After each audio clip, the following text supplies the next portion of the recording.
Fala pessoal, tudo bom? Estamos começando aqui mais um podcast de política aqui da cidade de Indaiatuba e hoje estamos com mais um grande expoente da política de Indaiatuba, nosso amigo Bruno Ganem, e vamos apresentá-lo. Bruno, a apresentação é simples, fala um pouco de você para o pessoal. Beleza, bom, primeiro, prazer estar aqui com vocês. Eu sou deputado federal, represento Indaiatuba lá na Câmara Federal, mas também alguns outros temas, causa animal, TEA, né, autismo, transtorno do espectro autista, TDAH, acessibilidade. Já fui deputado estadual, já fui vereador aqui em Indaiatuba também e estamos nessa caminhada política. Foi quantas vezes vereador? Primeiro é um prazer aí ter você, Bruno Ganem, nosso deputado federal da região. Eu vou fazer uma confissão aqui, Renan, para começar o nosso papo com o Bruno. Vamos lá. Nós falamos aqui recentemente com o Ricardo França, que hoje era vereador e é deputado estadual, ele é meu deputado estadual, e o Bruno é o meu deputado federal. Então foi você que eu votei nas últimas eleições. Obrigado. E eu acho que esse contato, né, o tete a tete com o teu representante político é uma coisa que vai valer ouro, vale cada vez mais ouro, e a gente fica muito contente de você ter aceito o convite, vindo aqui hoje conhecer nossa casa e participar nesse podcast de política comigo e com o Renan, tá? E assim, você foi vereador quantas vezes aqui, Bruno? Eu te conheci lá atrás como vereador, mas quantas vezes? Eu fui 2 mandatos. 2 mandatos? Isso, 2 mandatos. Sabe, eu vou contar uma coisa, Renan, para a gente começar também. Eu me lembro de vocês, e vocês têm uma característica bem marcante aqui em Indaiatuba.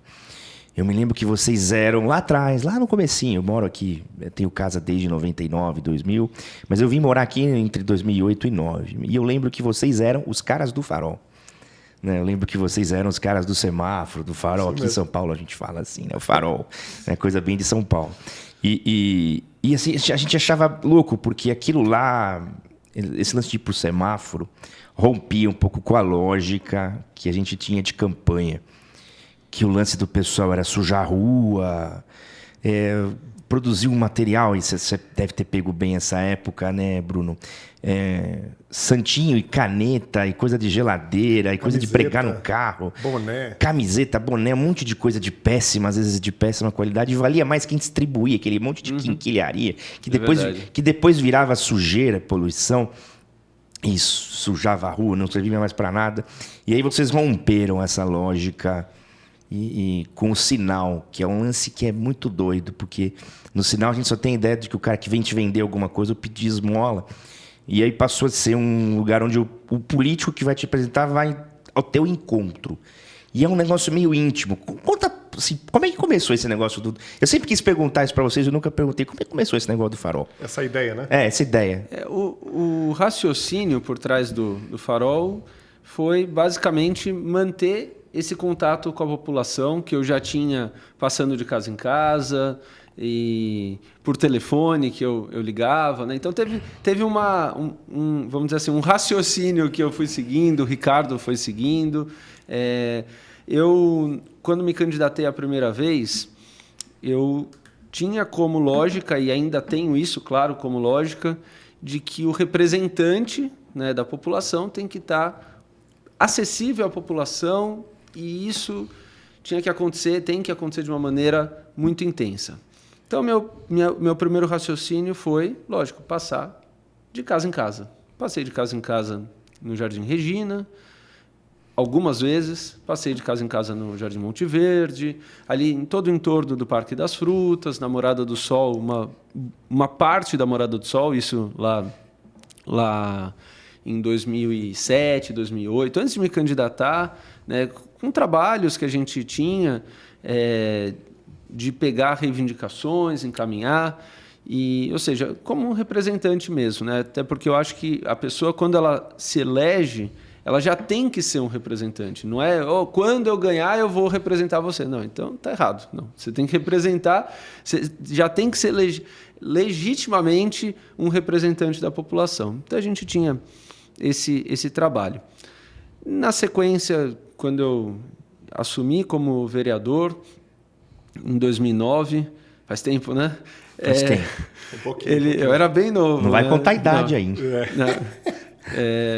Eu falo que eu era novo naquela época, não vou falar de agora, mas enfim. A gente começou um trabalho de passar de rua em rua com um megafone, chamando as pessoas, pegando demandas.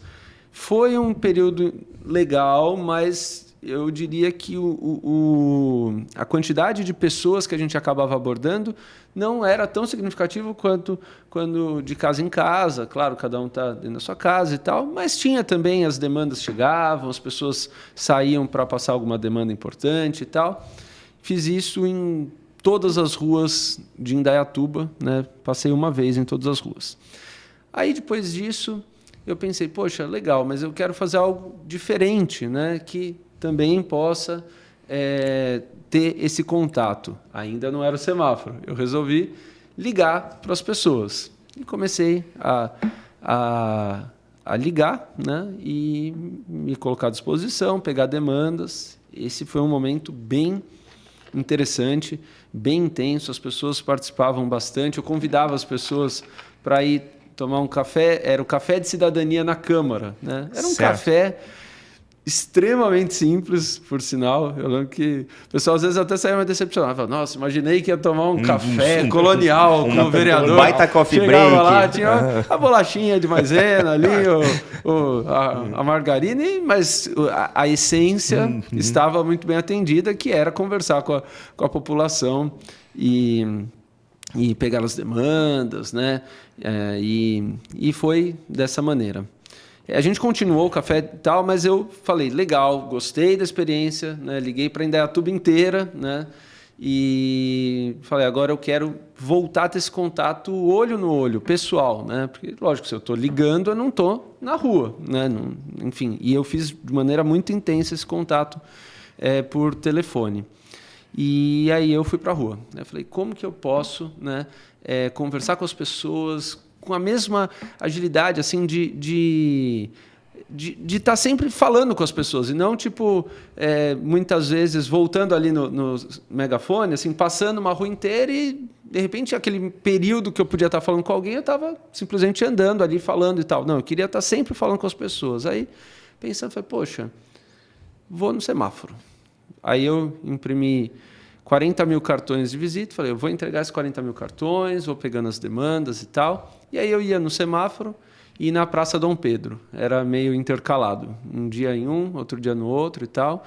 E foi muito bacana. E a gente continuou isso. Até hoje é uma cultura dentro do nosso grupo. Eu tenho, claro, ido muito menos. E aí, quando a gente para pensar no tamanho da cidade, é natural que quando você vai 1 hora por semana no semáforo, que é o que eu estou tentando fazer hoje, infelizmente nem toda semana é possível, mas acaba no máximo uma semana sim, semana não, para você conseguir abordar a cidade toda, são anos, são anos e anos. Então, realmente deu uma esfriada grande, mas é o que é possível hoje. Claro, nós temos hoje lideranças da cidade que também fazem um trabalho assim, que mandam as demandas. Vocês começaram a ser copiados, né? Esse negócio do sinal. Eu ia falar que eles mudaram a política em Indaiatuba. Porque todo mundo está copiando. Virou referência. E pro semáforo, se não for pro semáforo, não tem campanha. Agora está tendo briga em semáforo. Briga em semáforo. Do bom sentido. Que sim. O pessoal não ia antes. Nessa última eleição eu vi bastante isso, de ter às vezes 2, 3 grupos políticos no mesmo semáforo. Sim. E aí começa meio que assim, mas é legal para você ver a mudança que foi criando. Vocês criaram esse ponto. E tem um detalhe que às vezes passa despercebido. Eu vou falar do ano passado, que eu era deputado estadual. O estadual ele ainda consegue ficar um pouquinho mais na cidade, né? O federal vai diminuindo, isso acontece, né? Sim. Você tem que ir na segunda, era na terça, mas você percebe que não dá para ir na terça. Você não é mais vereador, né? Você representa demandas maiores. Quinta-noite, sexta, e aí você chega, tem demanda, você tem que ir para São Paulo, pronto, a semana na cidade já fica capenga e tal. Então, tudo isso, claro, me causa uma aflição, né, de não poder estar tanto. Mas o ano passado, quando eu era deputado estadual, eu peguei o ano retrasado, o ano passado, eu consegui ir com uma frequência um pouco maior no semáforo, né? Ainda assim, incomparável com quando eu era vereador, né? Assim como o Ricardo tem ido também, como deputado estadual, ele tem conseguido ir bastante. Eu acho muito legal ele manter também esse trabalho. E quando chegou na eleição, faltando não exatamente os 45 dias, acho que 2 meses antes, eu parei. E eu fui para o semáforo 1 ou 2 vezes durante a campanha, mais em atos mesmo, que todo mundo marcou. Não, vamos lá, tal. Aí eu fui. Porque eu gosto de ver o semáforo, no meu caso, né, como um símbolo de um trabalho de contato com a população, de busca, de relacionamento, de pegar demandas, etc. E distanciar da lógica eleitoral, que existe, que tem... claro, você precisa comunicar, as nossas equipes estavam nas ruas aí apresentando o material, tudo, fora o trabalho digital, né? Mas eu não queria que as pessoas tivessem associação, o Bruno vai no semáforo para pedir voto. Não, o que eu menos faço é ir para o semáforo pedir voto. Já fui, mas o semáforo, para mim, é um símbolo de relacionamento com a população. Pegar demanda, trabalhar, etc. É tipo a praia do político. O cara vai é democrático, ele vai no semáforo. Exato. Deixa eu perguntar. Renan, tem uma boa... Prometo que essa não vai doer.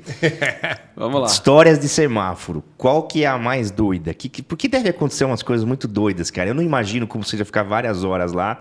Tem gente que deve receber muito bem. Gente que deve ser indiferente. Mas eu imagino que deve ter gente também que vai falar, esse cara tá pedindo voto, eu vou me vingar, vou fazer alguma maldade. Quer dizer, conta uma história. Tem alguma história muito louca aí de semáforo? Olha, tem histórias muito legais, histórias... se você puder contar uma aí, legais, que se der pra contar. Vamos pontuar. Conta uma legal e uma não legal. Pronto. Tá, uma legal e uma não legal. Eu tenho uma legal com você, depois eu conto. Eu vou contar 3. Aí uma que é legal e enfim, é positiva e tal, uma bonitinha, uma feinha e uma que é uma curiosidade, vamos dizer assim. A bonitinha que tinha, já faz muitos anos isso, acho que 2013, 14, por aí, tinha um carro que passava sempre no mesmo semáforo, e uma criança sempre passava e abria o vidro e tal, e fazia uma festa enorme e tal. E aí um dia essa criança, os pais pararam e falaram, olha, ele gosta muito de você e tal, inclusive ele fez um desenho para você e tal, tipo um desenho meu e tal. O Ricardo estava do lado também. E aí ele deu pra gente, é gostoso, né? É legal, assim. E isso é uma história bonitinha do semáforo. Legal, legal. Eu fiquei muito feliz e tal. Na época eu até tirei uma foto, coloquei no Facebook, na época, tudo. É uma história muito gostosa e é muito legal o carinho que a gente recebe no semáforo. Isso vamos ver se a gente marcante, acha o desenho, né? A gente vai editar, vai pôr aí no podcast, hein? Vamos pôr o desenho que fizeram Procurem, do Bruno. Vamos procurar esse registro aí, vamos achar. Vai dar um pouco de trabalho. Boa. Tá lá mas a gente vai achar. Vamos lá, vamos desafio, tentar, hein? desafio aqui. Foi lá na Área Barnabé. Isso mesmo, no cruzamento ali com o Habib's. Tem uma história curiosa mas ela é meio repetitiva, né? Às vezes... Vou falar de uma senhora, né? Que a senhora, a hora que eu cheguei no carro, ela já estava assim com a moedinha para dar. Aí eu... Não, senhora, eu sou vereador e tal. Aí ela guardou baixou a moeda. assim, ficou meio sem graça e tal, né? Agora se ela fala assim, não, pode pegar, tá aqui.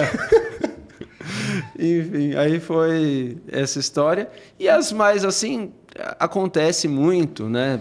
Principalmente... quando a política dá uma esquentada e tal,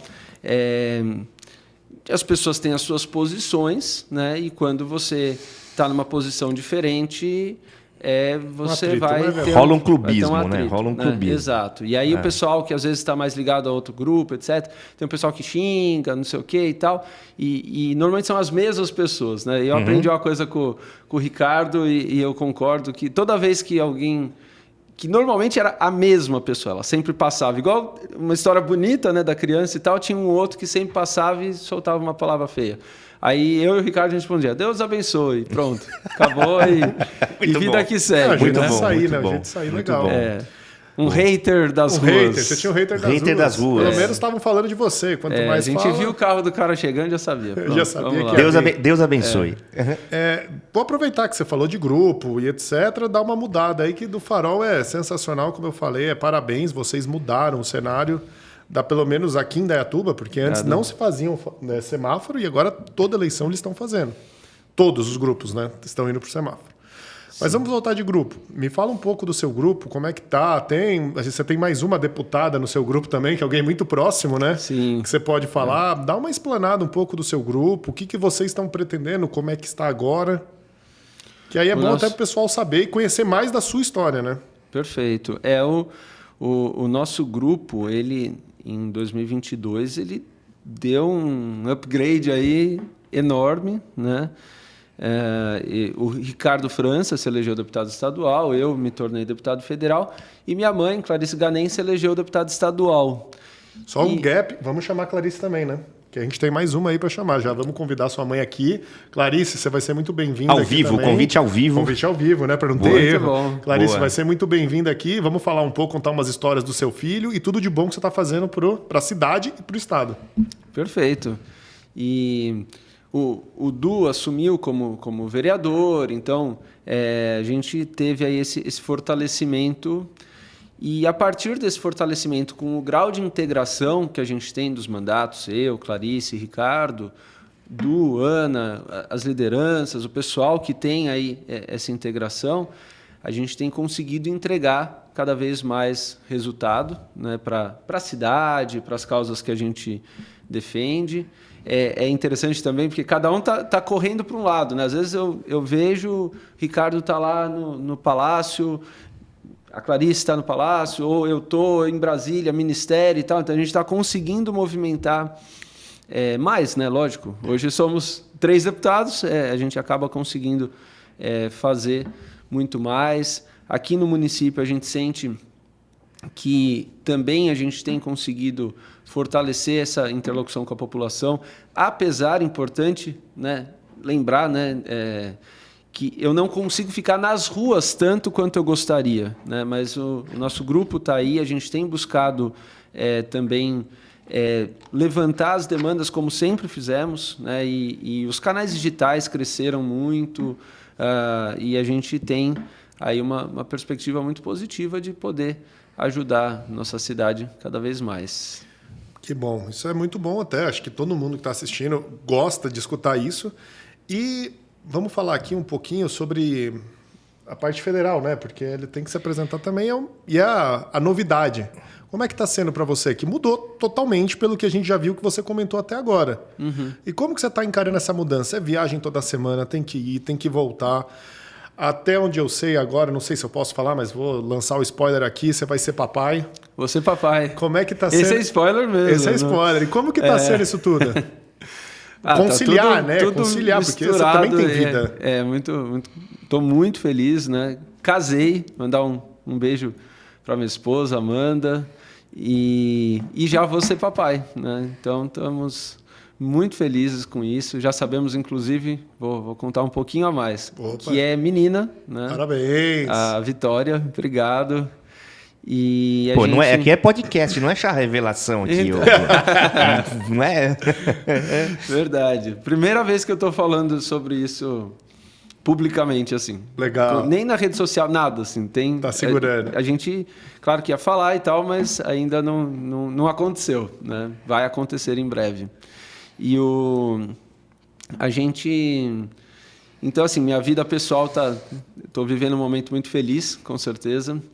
E, ao mesmo tempo, em Brasília acaba puxando bastante, né, o nosso trabalho, mas eu estou muito feliz também com a capacidade de realização de um mandato de deputado federal, assim, em vários aspectos, né? Primeiro que as grandes decisões do país acabam passando por lá. Você percebe que... Vou falar um negócio aqui, é mais ou menos assim. A impressão que eu tenho é que, no fundo, está meio que todo mundo correndo atrás de voto. A pessoa pensa, voto. Quando você quebra um pouco essa lógica, você fala, não, eu vou fazer o que eu acho que... vou fazer o meu melhor aqui, independente de se isso vai ter uma repercussão positiva ou não, você percebe que a concorrência é muito pequena. Ou seja, quando você vai colocar uma emenda ali num projeto, quando você vai fazer uma mudança que vai dar um impacto enorme na vida das pessoas positivamente, mas que talvez, muitas vezes, isso não vai gerar uma repercussão, até porque isso vai acontecer, às vezes, numa reunião, numa discussão, etc., num café, as coisas acontecem. Então, isso é impressionante, sabe? Você ligar para um relator e tal, coloca isso. Não, tranquilo, meu amigo, tá, não sei o quê. Então, assim, é muito... não é tão difícil, é muito fácil, às vezes, fazer algumas dessas pequenas mudanças, mas que é uma hoje, outra amanhã, e que tudo isso vai gerando grandes repercussões, né? E a gente tem isso como uma coisa muito positiva. Assim, é muito gostoso você saber falar, poxa, eu coloquei ali minha vírgula, aquela virgulinha que às vezes falta, que ninguém olha, ninguém dá atenção. Mas vamos colocar essa vírgula aqui que vai fazer a diferença, né? E, inclusive, já que a gente está, né, num ambiente digital, vou até dar um exemplo. Teve uma reunião para falar do projeto das fake news, que foi muito discutido e tudo mais.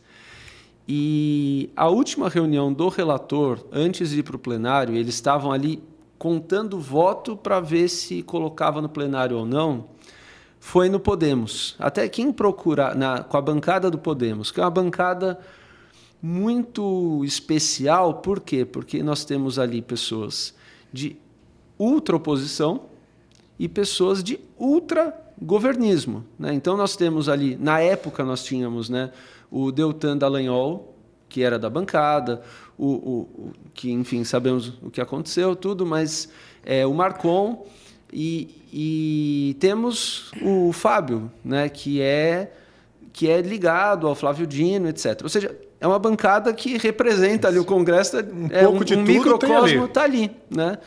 E sentou com a gente ali e começou a discussão, tal, né? E aí eu fiz meus questionamentos que eu acreditava que ali ia dar enfim, ia inviabilizar uma série de coisas. Há quem diga que algumas empresas aí grandes poderiam querer sair do país simplesmente, porque qualquer coisa, uma multa de 50 milhões... Por que eu vou correr risco aqui? Eu tenho um mundo para, né, ganhar dinheiro, essas empresas. Sem dúvida. Por que eu vou correr o risco aqui? Deixa quieto, né? E colocamos nossas posições, sala fechada, não era, ninguém ficou constrangido e também ninguém tinha motivo para querer aparecer mais que o outro, etc. Colocando ali e tal, fiz meus questionamentos, né? Já estava inclinado a ser contrário. Conforme a reunião foi desenvolvendo, aí que eu tive certeza, porque algumas respostas, enfim, né, eu percebi ali, né? E registrei ali, olha, se vier o projeto e tal, respeito à posição de todo mundo, o meu voto é contrário. Outros falaram tal. Aí eu lembro que pegaram até um papelzinho, começaram a anotar quem ia votar o quê. E aí, nessa soma, né, que já tinham somado as outras bancadas, o projeto não era viável de ser aprovado. E aí não foi para voto, mas não foi necessário, porque já sabiam quem ia votar, como que ia votar e tal. Inclusive, o relator no plenário falou, depois da reunião do Podemos, decidimos adiar e tal, e graças a Deus não voltou mais. Em que pese, é importante registrar, fake news é uma coisa, o que estava sendo discutido era outra coisa, né? Eu acho que a coisa se perdeu aí no meio do caminho. Você acha que eles estavam meio segurando a opinião da pessoa? Por exemplo, eu dar minha opinião, alguma coisa assim? É muito perigoso nessa fronteira do que é notícia falsa e do que é liberdade de expressão. É uma fronteira que às vezes É uma linha tênue, né? Tem quem diga que não existe. Não tem, porque você pode falar que é fake news e eu falar que não. difícil. E aí? Quem vai falar sobre isso? É muito difícil. Então assim, o que eu percebo é que existia uma boa intenção inicial ali, e essa boa intenção inicial começaram, interesse aqui, vamos puxar para cá. Foi se perdendo no meio do puxar caminho. para lá, tal, né? Então, é uma coisa que você tem ali a participação e a coisa, né? Enfim, acho que tenho certeza que é a primeira vez que eu estou falando publicamente sobre esse episódio também, né? Mas são coisas que acontecem ali. Teve a do Minha Casa Minha Vida, mas essa a gente divulgou bastante, né? Que a gente conseguiu colocar 3 emendas. Hoje todos os projetos do Minha Casa Minha Vida vão ter ações relacionadas aos animais devido a essas minhas emendas. Legal. Lembrando que no passado, quando tinha entrega de Minha Casa Minha Vida, muitas vezes, por decisão local, as pessoas eram impedidas de levar seus cães, e aí tinha abandono de cães. É terrível a situação. Hoje, não... Era proibido levar o animal para o minha... Era proibido. Era proibido quando o município achava que tinha que ser proibido, entendeu? Não tinha nada claro. E alguns municípios proibiram, e aí foi esse caos, né? E a gente colocou 2 regras. Primeiro, é proibido proibir, vamos dizer assim. Né? Ou seja, é permitido levar cães. Ah, mas não tem estrutura. Segunda emenda. Tem que ter estrutura. Quando você faz um projeto habitacional, você tem que entender que a pessoa pode levar um cão, porque isso é muito comum. Normal. É o normal. Hoje em dia é mais fácil a pessoa levar do que não levar, né? Então isso... eu não iria ser meu cão, eu ia perder a casa. Pois então, com certeza. E também teve muita gente que acabou desistindo por conta disso. Então é uma emendinha ali que a gente coloca, uma vírgula. É a vírgula que ajudou. Mas que faz diferença. E uma última coisa que aconteceu recentemente, que também foi impactante. A gente ainda está falando de Brasília. Vamos né? embora. O Congresso em Foco, que eu acabei tendo uma votação bem acima do que eu estava imaginando. Eu sinto, do ano passado para cá, que o meu trabalho digital cresceu muito. Eu diria que já dobrou em um ano aí, né? Mas é impressão, né? Será que realmente as pessoas estão interagindo e tal? E eu fiquei assustado positivamente com o Congresso em Foco. Por quê? Eu fui o 20º mais votado, e os 25 mais votados eram premiados como melhores parlamentares do Brasil. Eu fiquei na 20ª posição. Isso, por si só, já me deixou muito honrado, saber que as pessoas entraram lá, votaram, tinha um processo bem burocrático, mas não burocrático por acaso, porque para ter certeza que não era robô, que não era coisa assim. Então você tinha que ter uma série de controles ali. Exato. Quem votou queria muito votar, porque tinha que ir ali e tal. Né? É um voto mesmo, não é tinha que ser voto real. Não é sacanagem. E era um voto burocrático, ali tinha que querer votar mesmo. E eu fiquei nessa posição. Só que tem um detalhe. De todos os 25, eu fui o único que não era de um partido de esquerda.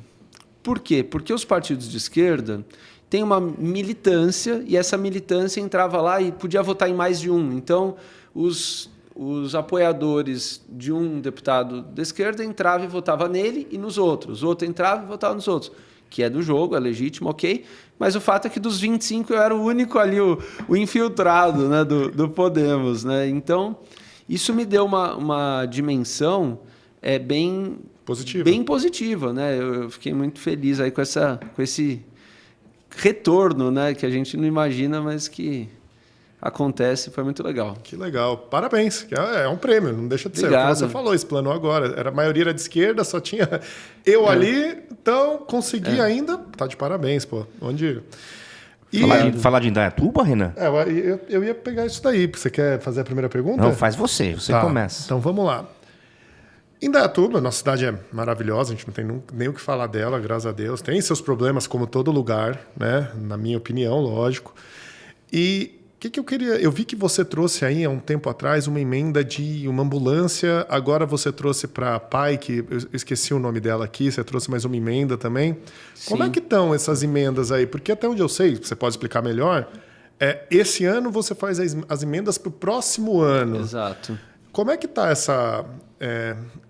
esse garimpo, vamos usar assim, de emendas? O que você está pretendendo para o próximo ano? O que já conseguiu? O que você pode falar? Claro que não puder falar, a gente super vai entender.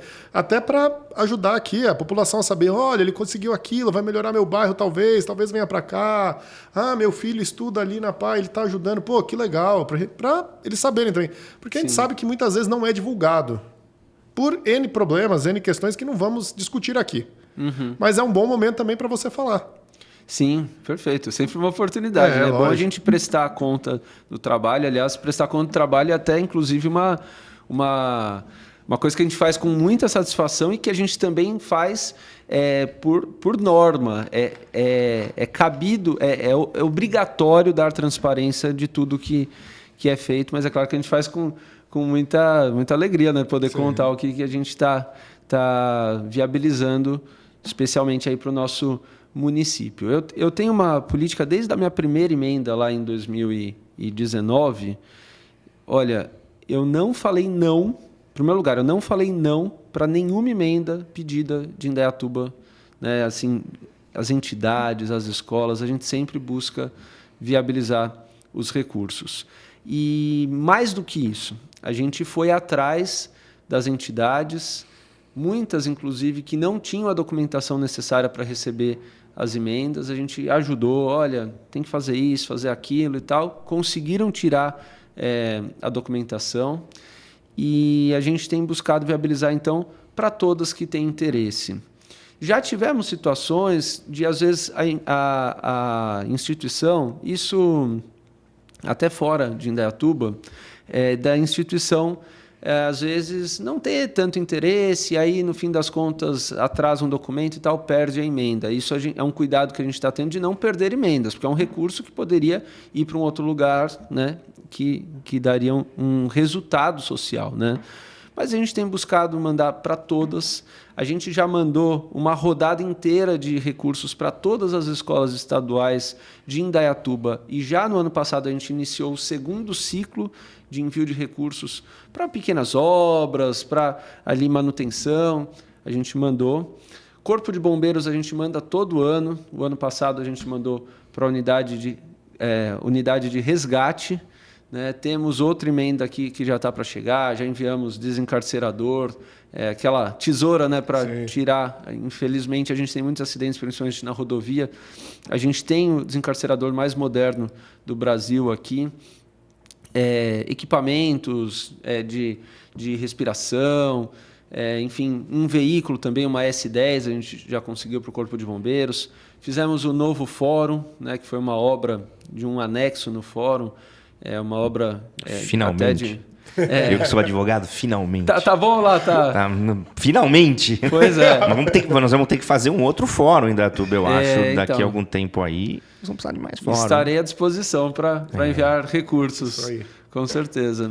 E temos recursos para as entidades, você falou da PAI, as entidades de proteção animal aqui também, né, mandamos sempre aí para o PAR, mandamos para cães para adoção, Anjos de Patas, estamos sempre buscando, né? A PAI já foram vários anos, temos, enfim, todas as instituições. Inclusive, eu tenho falado isso, sempre que eu tenho oportunidade, eu quero falar aqui de novo. Se você faz parte de uma entidade assistencial aqui de Indaiatuba, uma ONG, e a sua entidade não recebe o recurso, seguramente ela não tem a documentação, né? Mas eu acredito até que dificilmente alguém esteja nessa situação, porque a gente está sempre buscando ativamente. Mas me procura, que a gente quer mandar para todos os lugares, né? Assim, eu sempre falo o seguinte, que a gente quer mandar para todos os lugares sérios. Mas se existe algum lugar que não é sério em Indaiatuba, me avisem, porque eu reconheço muita qualidade no terceiro setor de Indaiatuba de uma forma geral. A gente sabe que em alguns lugares tem aquelas instituições que são, né, picaretas, vamos dizer assim, que golpe, etc., né, para desvio de dinheiro público, etc. Mas aqui em Indaiatuba, realmente a gente tem muita facilidade com isso, porque as instituições são todas muito sérias, a gente tem buscado... Aliás, eu não falei, delegacia a gente sempre manda também, temos aí esse objetivo de vir fortalecendo. Você né? até colocou, vamos falar um pouquinho de Indaiatuba, só mudar, mas você falou dos bombeiros. Legal, a atitude. Você não acha que já deveria ter em Indaiatuba uma, não sei, segunda base, uma extensão? Não sei certo o parecer técnico para falar, mas porque a gente está crescendo. Hoje em dia, em meia hora de carro, você está ainda dentro de Indaiatuba, 40 minutos, você sai de um ponto extremo ao outro. Eu mesmo, de onde eu moro até meu serviço, que é no distrito, eu já estou demorando 25 minutos. Eu fico imaginando, no momento de periculosidade, eles têm que chegar o mais rápido possível. Já está grande demais. Isso. Né? Será que lá no Paulista, lá no Campo Bonito, não seria legal ter uma extensão, uma base, às vezes fazer até um adendo com a guarda municipal, fazer um negócio conjunto, para não gastar verba à toa, né? Porque aí você aproveita o mesmo espaço, tá o mesmo pessoal ali. A gente já teve várias conversas sobre isso, né? Realmente, o monitoramento do tempo de resposta, ele é uma variável fundamental para eles. Inclusive, sempre que eu vou lá, eles mostram, eles têm é como se fosse um círculo, assim, né? Onde o tempo que demora para chegar em cada lugar. Só que esse círculo, só que esse círculo, ele não é perfeito. Aliás, ele é muito bem estudado a ponto de não ser exatamente um círculo. Ele vem fazendo assim. Por quê? Porque se eu for por aqui, eu vou passar num semáforo, a média dá tanto. Então ele tem umas distorções assim. E aí ele tem essa... E esse círculo que eles falam é um padrão do Corpo de Bombeiros, justamente para garantir a qualidade do atendimento.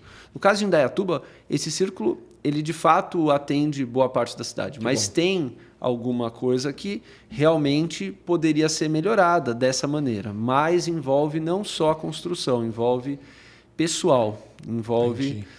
Então, assim, é uma coisa que é importante a gente vir com um processo de planejamento.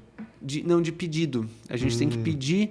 Aliás, eu tenho uma reunião com o DERIT na próxima semana e, inclusive, eu vou colocar essa pauta também. Que bom. Ajudamos. Porque a pauta que a gente vai falar é sobre a companhia da Polícia Militar que a gente precisa ter também. E a eu gente ia falar tá disposto disso, a mandar batalhão, companhia, né? Seria companhia. A gente está disposto a mandar recurso para a construção dessa companhia e o governo precisa, claro, sinalizar que vai fazer, porque envolve também profissionais. E o mesmo raciocínio, a mesma lógica que a gente está usando na questão da companhia, vale para o Corpo de Bombeiros. Né? A cidade cresceu bastante, temos a região do Campo Bonito, né, que acaba, enfim, demandando uma resposta que às vezes não vai corresponder ali, né? Exato. Bem interessante saber disso. Eu ia te perguntar também da companhia Batalhão, você já respondeu, mas eu acho assim, a Indaiatuba ela teve um boom de crescimento agora, a nossa segurança até que está, eu vou falar ok, eu não vou falar que está boa. Porque eu também, como comerciante, e eu tenho um outro comércio à noite, eu vejo que, gente, a gente está com muito, eu não sei o termo correto, mas morador de rua. Pessoa em situação de rua. Né? Pessoa em situação de rua, obrigado, Caetano.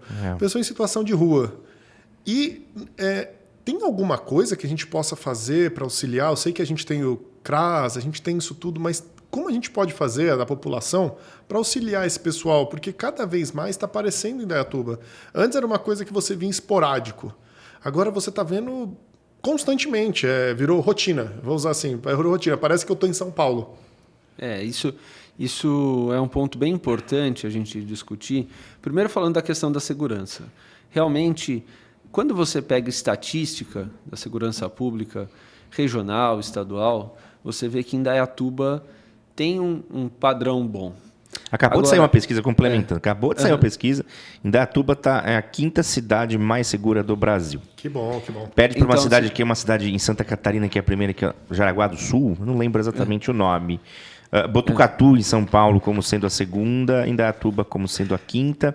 No estado de São Paulo, tem como outra, e Itapetininga como a 10ª. Então, você vê, estatisticamente, nós estamos muito bonitos. Estamos numa boa posição. E o desafio, quando você está numa boa posição, é você não se acomodar. né? Esse é o grande desafio. Eu falo sobre isso, aliás, desde antes de ser vereador. A gente fez uma ação bastante grande com o Movimento Jovem, né? Que é um grupo de jovens, né, que a gente teve, que eu criei na época, que era para instalar sistema de câmeras aqui. E os comerciantes me ajudaram muito, ajudaram bastante nessa mobilização. O então prefeito José Onério implantou isso em 2008 e em 2009, quando o Reinaldo Nogueira assumiu como prefeito, ele deu um up aí, colocou tecnologia e tal, e de lá para cá a gente partiu de um patamar média-baixa, que 2006, 2007 a gente estava mal, né, não estava legal, para top. Qual que é o desafio agora? É se manter no top, né? Indaiatuba, ela tem que estar sempre investindo em tecnologia, valorização da guarda, uma boa integração com a Polícia Militar, Polícia Civil. Esse é o desafio, né? Mesmo no topo existe uma oscilação ali. Às vezes a gente vê que a coisa está começando a sair, a gente questiona, a gente busca dialogar também, mas a gente tem aí uma situação positiva, né? Claro, quando a gente fala dessas premiações, cada premiação tem um critério, né? Muita gente pode estar nos assistindo e falar, poxa, mas não é essa a impressão que eu tenho, vamos dizer assim. Em qualquer critério, a gente está numa boa média, excelente média. Claro que num ranking a gente vai aparecer top 5, no outro top 50, quando a gente fala num país enorme com milhares de cidades, em qualquer contexto é um bom contexto, mas a gente não pode se acomodar. Esse é o grande desafio, fugir da acomodação. E você tinha falado das pessoas em situação de rua. Situação de rua, né? Porque também são vulneráveis ali por N efeitos. A gente já viu no passado pessoas fazendo crimes contra essas pessoas que realmente são mais vulneráveis. A gente teve até o caso daquele indígena no ponto de ônibus, que é bem antigo. Índio Pataxó, o caso do Índio Pataxó. Que foi uma atrocidade. No Rio de Janeiro também, é muito comum, em São Paulo, né? Isso. As pessoas às vezes se reúnem em bairro, tem uma espécie de uma máfia no bairro lá, uma segurança que é paga por fora, e eles ficam expulsando essas pessoas, ficam às vezes agredindo até muito, enfim. E acho que Indaiatuba realmente teve uma piora grande nessa estatística. E isso é um problema social grave. Também não é só em Indaiatuba, é uma situação que está generalizada no mundo. No mundo, Pós-pandemia também, acho que foi. Exato. É triste, mas as pessoas estão sujeitas a isso a nível global. Acredito que a solução de simplesmente dizer mas elas têm o direito, é uma solução verdadeira, porém simplista, né? A gente tem que ir além, até porque é um assunto muito delicado que eu já discuti bastante. Porque quem são os moradores de rua? Tem vários perfis. Eu lembro de um casal de idosos que estavam na rua porque foi despejado do aluguel e tal. No semáforo, eu tive contato com eles. No fim, eles conseguiram um emprego, saíram da situação de rua. Foi provisório. Problema habitacional, né? Existe, né? Até daí a importância também de um investimento forte na questão habitacional. Também temos casos dos usuários de drogas. Isso é um fato que a gente não pode fingir que não existe. Isso eu acho que cresceu bastante aqui também. Cresceu muito. E o usuário de drogas... Não foi só aqui também. Global. E que também precisa de uma assistência. E aí a gente precisa ir um passo além. Quando a gente fala de algumas situações, a gente está falando muitas vezes de pessoas que vão precisar de um trabalho ativo. Não adianta você esperar que uma pessoa que está perdida totalmente nas drogas, que perdeu completamente, às vezes, a noção das coisas, que ela vai lá procurar ajuda. Não, a ajuda tem que ir até ela e ser oferecida. É assim. Então, hoje a gente está vivendo isso. Mas não é Indaiatuba, é geral. A gente tem uma situação que realmente social muito grave. Só que a gente não pode esquecer de uma coisa. A gente mora em Indaiatuba. Então, a outra cidade... Claro que eu, como deputado, tenho que olhar como um todo. Também, além de Indaiatuba. Mas nós, como moradores de Indaiatuba, quando a gente está discutindo Indaiatuba, quando a gente está cobrando o poder público de Indaiatuba, a gente tem que cobrar respostas. E o outro município que tem as suas respostas e assim por diante. Né? E a resposta vai no social, a resposta vai no habitacional, que também está dentro da lógica social, né? Enfim. Tem fórmula mágica, acho, né? A conclusão para isso é que não tem passo de mágica. Eu vou polemizar um pouquinho aqui, vou falar até um pouco da minha opinião, que eu não gosto, mas você não acha que nesse caso das pessoas que já estão usuárias de drogas, eu vou até citar uma coisa aqui que um amigo meu falou, ele foi usuário de droga por muito tempo, graças a Deus ele saiu dessa vida, não vou citar nomes, mas ele olhava assim pra gente e falava, a gente era mais novo, época de 18 anos, ele tinha uns 20 e poucos, ele falava, gente, droga não é ruim, porque se fosse ruim ninguém usava. Então droga é bom, então não façam esse erro de usar. Graças a Deus nunca usei nada. Sou o maior careta da face da terra, nem beber bebida alcoólica eu bebo. Mas era um jeito que ele falava pra gente, ele fala, é muito difícil sair dessa vida. Porque você está ali, você quer ter aquela sensação de novo. Você não acha que, às vezes, hoje, por lei, eles não podem ser... eu vou usar a palavra interditado, não sei se está correto, mas eles não podem ser levados... Internação. Uma internação compulsória. Você não acha que, na sua opinião, total aqui, bate-papo mesmo, você não acha que, às vezes, deveria ter para alguns casos? Porque tem gente que... Eu vejo aí na rua, tinha um menino que eu dei em Indaiatuba, que eu estou olhando ele, eu estou acompanhando a decadência dele. Isso me deixa triste, porque não tem mais o que eu possa fazer. Ele não tem outra saída, eu acho, além disso. Se ninguém intervir, ele vai acabar morrendo. Ele vai morrer. Infelizmente ele vai morrer. Era um menino boa pinta. Você viu que ele estava começando nas drogas, até um sócio meu conversou com ele. Ele tentou pedir emprego pra gente, ele falou, vamos dar uma chance, a gente tentou, ele sumiu. Depois de um tempo a gente achou ele de novo. Ele já tinha perdido assim, uns 10 quilos. É triste falar, porque você vê a pessoa definhando. Agora eu vejo ele na rua, alguns telespectadores que estão assistindo agora, eles vão até saber quem é, eu não sei o nome dele, eu não lembro. Saber eu sei, mas eu não vou lembrar agora. Ele fala sozinho. Então ele já entrou a droga já afetou alguma parte do cérebro dele que ele está num sistema de delírio. Então ele fica falando, mas ele está consciente, ele sabe que ele está ali porque ele consegue pedir o dinheirinho dele para usar a droga dele no farol. Então eu fico pensando assim, até que ponto a gente não pode intervir? Bom, porque é triste, sim, triste. Eu concordo. E agora eu vou explicar por que eu concordo. O que acontece? Em primeiro lugar, eu acho que esse assunto é um assunto que acabou se contaminando um pouco por ideologia. O que acontece? Já existiu no passado um abuso, quando a gente fala na questão principalmente da questão psiquiátrica e tudo mais, a gente sabe que já tiveram muitos abusos de tipo... Fumou uma maconha, está internado. Ou você tem um problema psiquiátrico, eu vou te internar, vou te jogar... Acabei com sua vida. Isso. Sim. Existiram abusos, né? Eventualmente até existem ainda, né? Mas daí a gente chegar a uma conclusão de que nada pode ser feito, também é uma crueldade.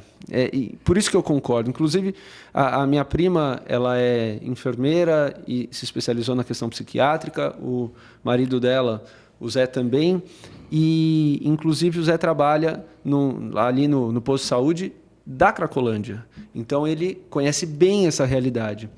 E eu converso muito com eles sobre isso. Olhando a coisa sem escolher lado, não, tem que intervir, não tem que intervir, tal, mas pegando a coisa com racionalidade, a gente pode fazer uma analogia. Uma criança, ela não responde por si, certo? Para isso tem o seu tutor. Perfeito. E quando esse tutor ele falece, por algum motivo se perde, existe um conselho tutelar, inclusive, que vai lá e vai buscar uma outra família, vai eventualmente colocar numa instituição, ou seja, o Estado, ele está acompanhando aquilo, criança tem tutela. Por que criança tem tutela? Porque a criança não tem condições de, por si só, se, né, defender, vamos dizer assim, tomar as melhores decisões, né? A criança, ela vai querer fazer aquilo que o impulso dela manda fazer e às vezes, enfim, não tem a melhor condição de julgar. Aí eu te pergunto, vamos pensar estou falando da criança, mas o adolescente também, né? Enfim. Sim. Quem tem mais juízo? Quem tem mais condições de cuidar de si? Uma criança, um adolescente ali de 12, 13, 14 anos, né? Ou uma pessoa que é usuária de droga, que está ali nas ruas, num nível de alucinação total. Hoje, se eu comparar, respondendo a sua pergunta, nesse caso que eu falei antes, com a criança de 12, 13 anos, com certeza é a criança. A criança. Ele não tem mais condição. Exato. E por que a gente entende que a criança, que o adolescente, não vou nem falar da criança, vou falar do adolescente. Sim. Por que a gente entende que a gente precisa tutelar, enquanto Estado, o adolescente e a gente não vai tutelar a pessoa que está perdida lá? Um dia, depois que você der o suporte, um dia essa pessoa vai te agradecer. Mas você primeiro tem que dar, e aí sim ela vai ter toda a condição de tocar a vida dela da maneira que ela bem entender. É claro que isso tem que envolver a família, etc., né? Mas é um assunto que, infelizmente, se perdeu muito em alguns tabus, né?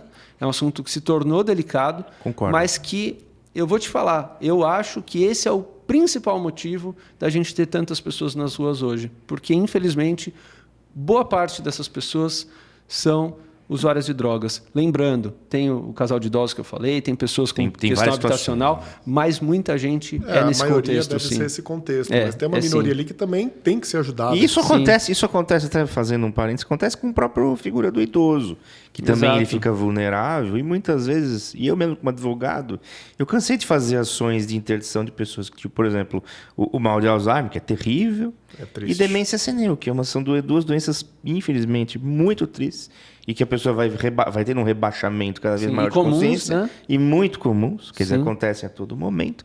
E, infelizmente, em algum momento, aquela pessoa ela precisa de proteção, de Sim, que uma outra exato. pessoa seja tutora dela, como você colocou. E isso não tem nada de errado, pelo contrário, é o certo a se fazer. É o certo. certo. Não fazer Ajudar isso o é uma próximo. desumanidade. Isso. Parece o contrário. Né? Exato. Não, você deixa ela... Não, ela tem o direito. Poxa, então quer dizer que um bebê tem o direito de fazer... Não. Não, gente. A pessoa está precisando de ajuda. Cara, Excelente. Chegamos pensamos iguais, porque eu acho que tem Sim. que ajudar. E eu vejo ali na rua esses dias, eu falo, o que eu posso fazer? E eu me vejo de mãos atadas, porque não tem o que pode fazer. Porque se ele não quiser ser ajudado, ninguém vai poder ajudar. Só que como uma pessoa que chegou nesse nível vai se ajudar? Não tem mais como, Não tem mais. infelizmente. Vamos mudar, Renan? Só Vamos. posso mudar? Vai. Nós estamos em 2023, em outubro. Isso. O ano é Apimentar um pouquinho, né? Vai. 2024. 2024, tem eleições municipais, né? As famigeradas eleições municipais, onde os nossos queridos brasileiros elegem vereadores e prefeitos. E aí, como é que vai ser em Indaiatuba, Bruno? E aí temos novidade, podemos esperar a diferença.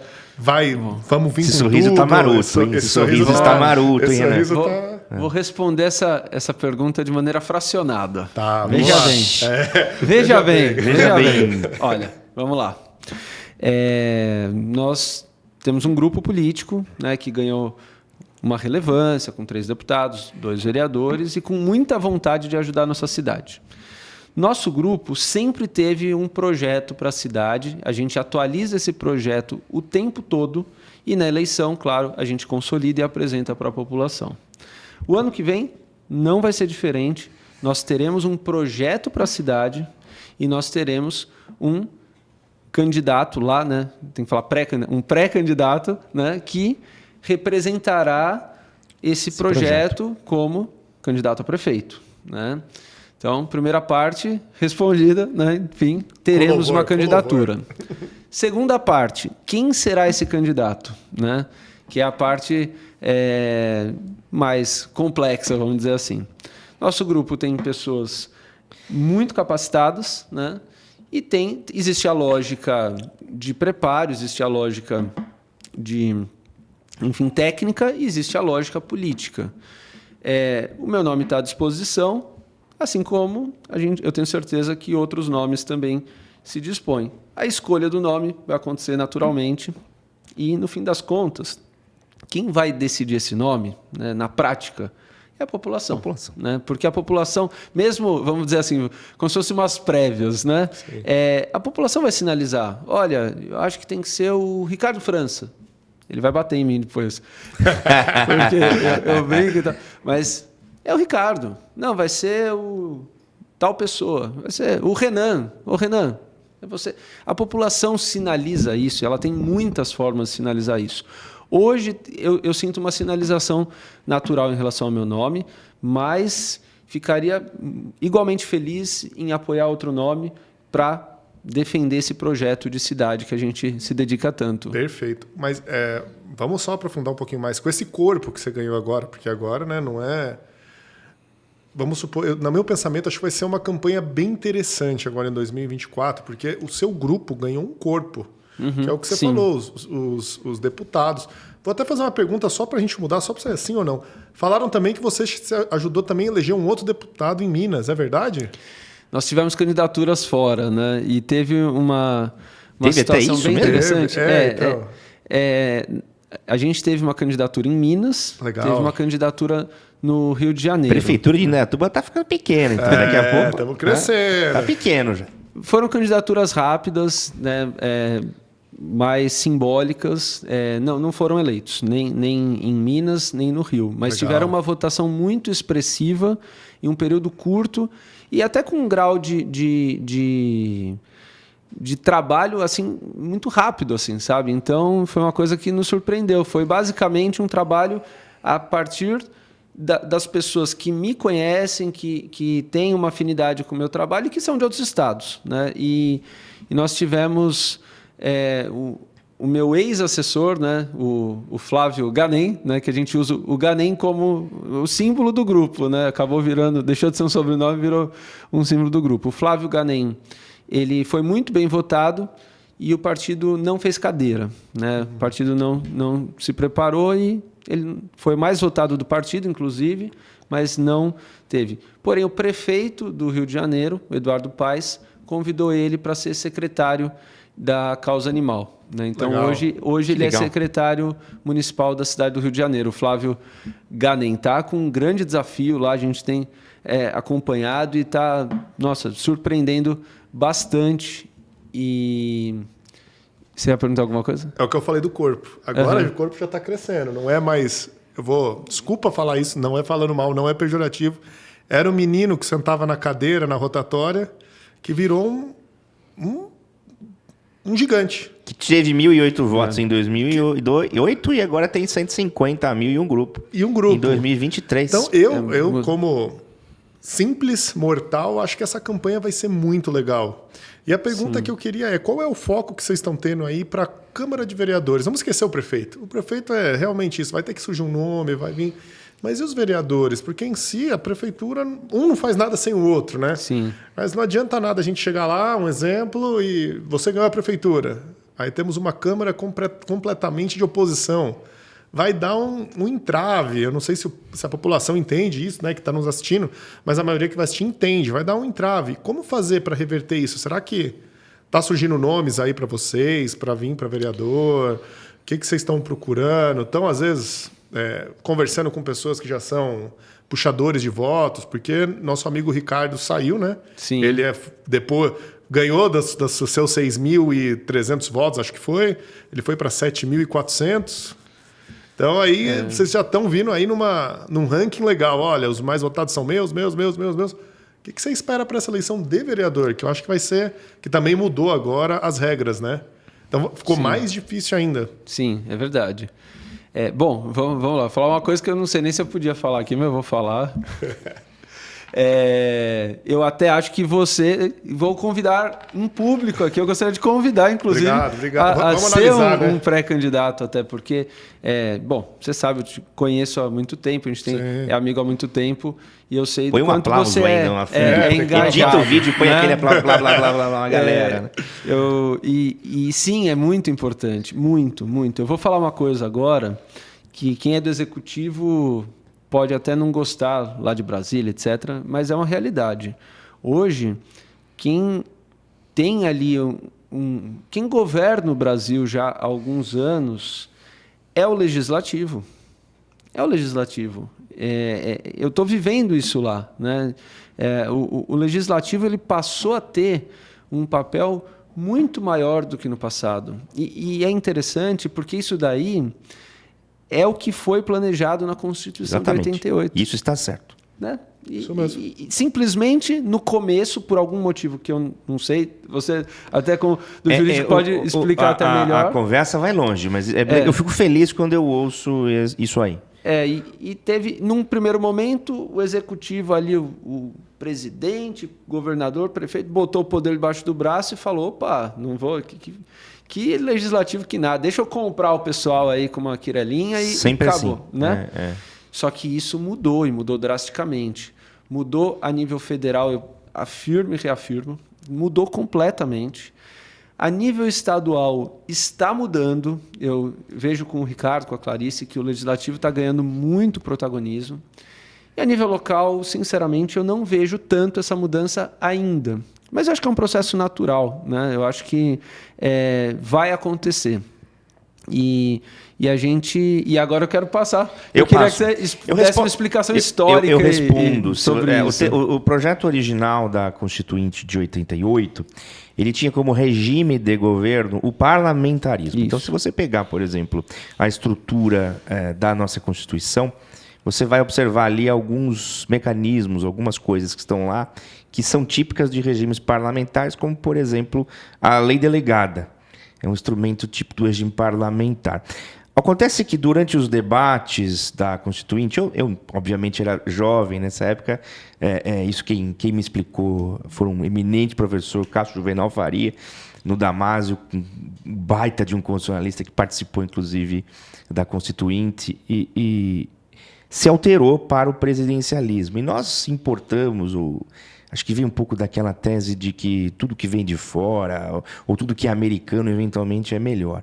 E nós importamos o presidencialismo de última hora e alteramos a estrutura da Constituição para ter o regime presidencialista. E copiamos aquele presidencialismo meio típico dos norte-americanos.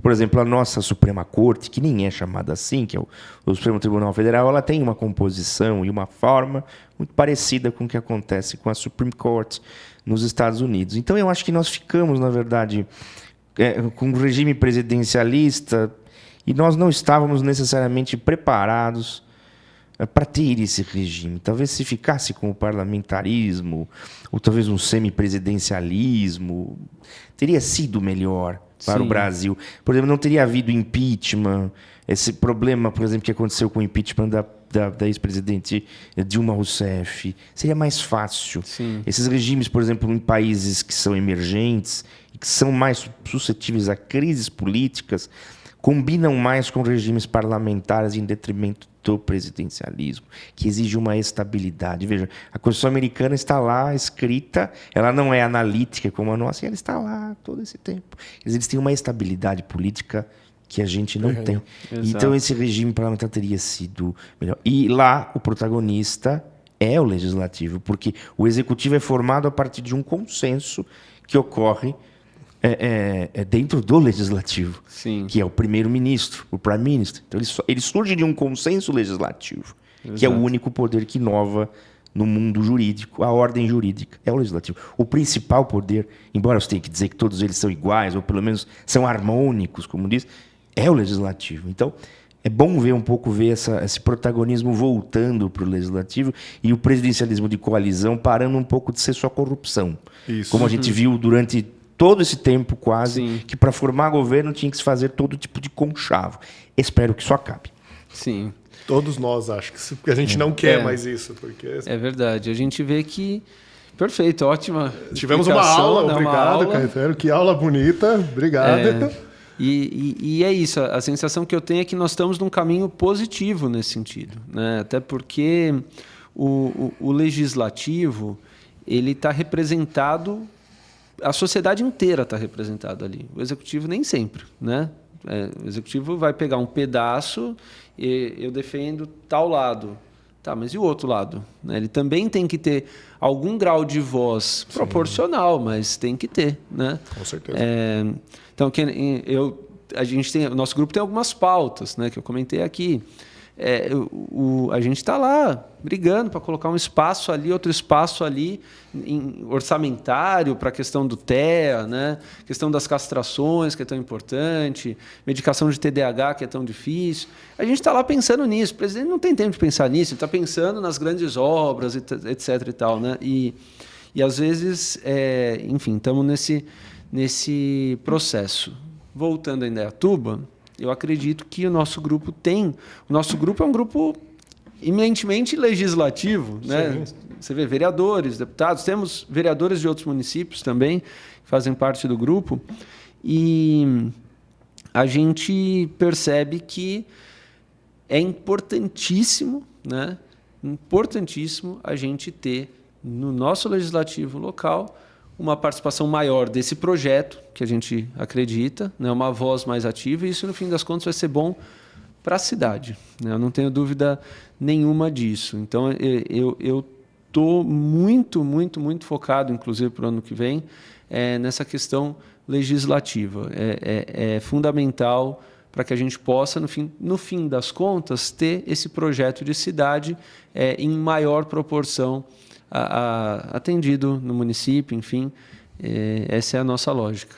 Show. Renan, Legal. Deputado federal tem agenda complicada, vamos... A gente está segurando ele bastante segurando ele né? bastante, daqui a pouco vamos tomar bronca da assessoria. Vamos, isso mesmo. Agradecer você por ter vindo aqui, por ter explicado várias coisas pra gente, aula, expor opinião, contar spoilers, até eu soltei um, desculpa, né? Acho que sua esposa vai querer me matar, mas tudo bem, estamos tranquilo. Ela é muito tranquila quanto a isso. A gente dá um jeito no estrogonofe ali, outra coisa, entendeu? E passa. Não, mas falando sério, muito obrigado mesmo pelo seu tempo. A gente sabe que o tempo é corrido, é difícil porque você tem que atender não só Indaiatuba, outras cidades da região. Muito obrigado por estar aqui e deixar agora um espaço vago para você falar para eles o que eles quiserem ouvir. Ou o que você quiser passar. Olha, estamos tentando isso, é difícil. Fique à vontade. Certo. Bom, A parte do beijo da Xuxa, né? Um beijo para mim e para da- você. Se quiser dar o beijo também, não tem Isso. problema. bom, eu quero só agradecer mesmo, foi muito legal. E esse formato, a gente estava até falando aqui fora do ar, né? Que esse formato de podcast é um formato muito rico, né? Você vai, aquela coisa, 2 minutos, 5 minutos, 15 minutos e tal. E aqui a gente consegue desenvolver o raciocínio e tal, acaba falando sobre assuntos que normalmente a gente às vezes não tem a oportunidade. Fiquei muito feliz, né? E agradecer, Caetano, agradecer o Renan. E queria convidar a população, né, o pessoal que está nos assistindo, a acompanhar nosso trabalho, né, nas redes sociais. Eu vou fazer a propaganda aqui Certo. né, no meu Instagram, tem Facebook e tal. Vamos editar aí, a quem gente- estiver vendo o vídeo vai ver Isso, abaixo vai aí, falando, né? a gente põe. Os endereços do Bruno, Instagram.com, brunoganem.indaiá e tal. tudo né? ganem.indaiá. E a gente, quem se interessar pela causa animal, é a mesma coisa, Instagram, /BrunoGanemSP, né? E, enfim, mas a gente trata aí desses assuntos e convidar realmente a população a acompanhar o meu trabalho, a cobrar, a questionar. Tudo isso é muito bom, porque só aprimora o nosso trabalho e vamos juntos aí fazer o nosso melhor para o Indaiatuba, para o nosso país. Estamos juntos. Obrigado. Show. Agradecer a todos também, ao Renan por esse espaço que tem feito aqui, trabalho legal. Ao Bruno por ter vindo aqui hoje, nosso deputado federal. Você está mais leve, eu percebo que você está mais leve, mais maduro e você vai muito longe, tenho certeza absoluta. Agradeço mesmo por ter vindo aqui. Obrigado para todos. Obrigado, pessoal. Valeu, pessoal. E a gente se vê na próxima aqui. Obrigadão. Valeu, Tchau, tchau. até a próxima. Valeu.